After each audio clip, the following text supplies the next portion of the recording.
If you've been paying attention to real estate headlines lately, it's easy to feel like the market is confusing or even contradictory. So today I want to walk you through what's actually happening here in Pflugerville using local data and, more importantly, what it means if you're a buyer or a seller. This is not about predictions. It's about understanding direction. Let's start with the big picture. In December, Pflugerville recorded 111 home sales, which is up about 25% compared to the same time last year.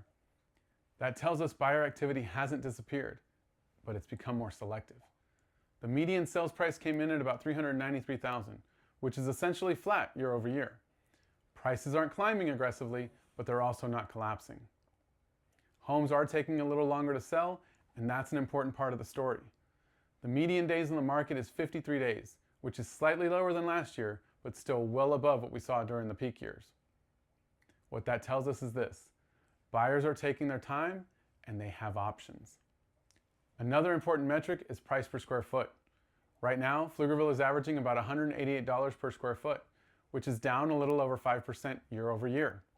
That doesn't mean values are crashing.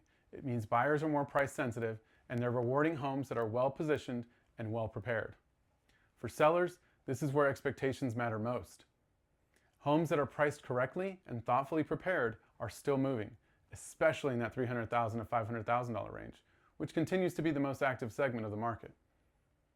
Homes that miss the mark on pricing or condition are sitting longer and often require price adjustments later.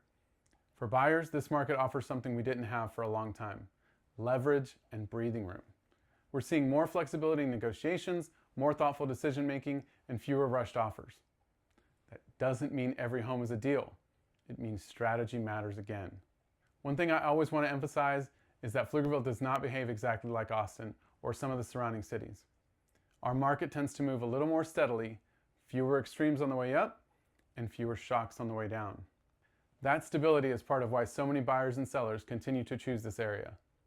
If you're thinking about buying or selling this year, or even next, understanding these shifts early helps you make better decisions without pressure. If you ever want to talk through what this means for your specific situation, I'm always happy to be a resource. Thanks for watching, and we'll see you in the next one.